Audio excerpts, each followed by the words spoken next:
இந்த ஒரு ஆப்பிள் மரத்தில் 10 ஆப்பிள் வருது. இந்த 10 ஆப்பிளும் கீழே இருக்கக்கூடிய 10 பேருக்கும் சரிசமமாக போக வேண்டும் என்பது இறைவனின் விதி. மரம் ஏற தெரிஞ்ச புத்திசாலி நீங்க என்ன பண்றீங்க, மேலே ஏறி 9 ஆப்பிளை சேஃப்டி பண்ணிட்டு ஒரு ஆப்பிளை கீழே போட்டு மீதி 9 பேர் ஷேர் பண்ணிக்கிறீங்க. அதுலேயும் 2 கடி கடிச்சிட்டு தான் கொடுக்குறீங்க. இது நியாயமா? உங்களுக்கு ஒரு திறமை இருக்குன்னா இறைவன் அதை எது கொடுத்துருக்கிறாருன்னா 4 உயிருக்கு உதவுடான்றதுக்காக கொடுத்துருக்கிறாரு. நீங்கள் என்ன பண்ணுறீங்க, அதை ரெஸ்பான்சிபிலிட்டியாக நினைக்காம ஆப்பர்ச்சுனிட்டியாக பயன்படுத்தி நீங்கள் மொத்தத்தையும் வச்சுட்டு பிச்சை போடுறீங்க.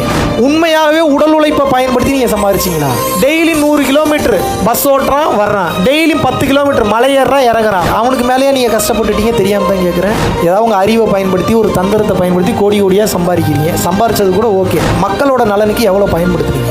இப்படியே போனீங்க அப்படின்னா என்னதான் நான் தப்பு பண்ணேன், ஐயோ இறைவா நான் என்னதான் பாவம் பண்ணேன் கேட்குறீங்கல்ல, அந்த பாவம் என்ன ஏதுன்னு கூட தெரிய வைக்காம உங்களை கொண்டுருவாரு. தான் நடக்கும்.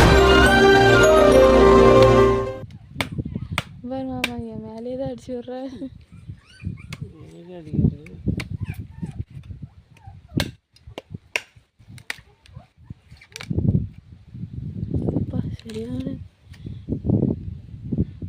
சரியான எல்லையாட்டுங்க.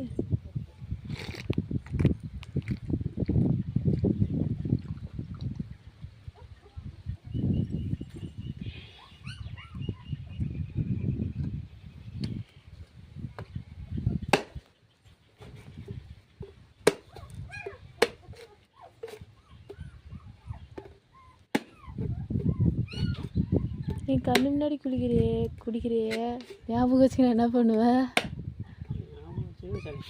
சளி பிடிக்கும்.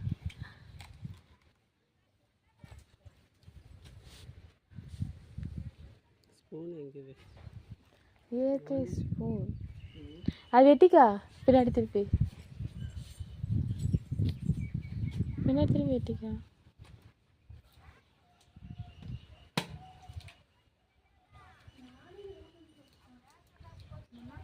அதில் வெட்டிக்கா.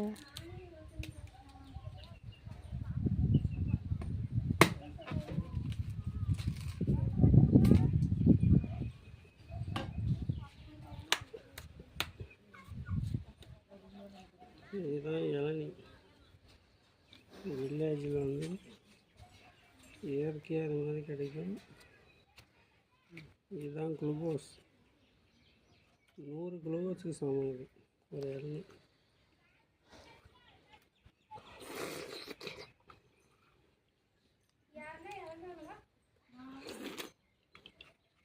எப்படி இருக்கு டேஸ்ட் செம்மையாக இருக்குது. ஒரு இளநீ 100 ரூபா விற்கிறாங்க ஒரு ஸ்டோரில்.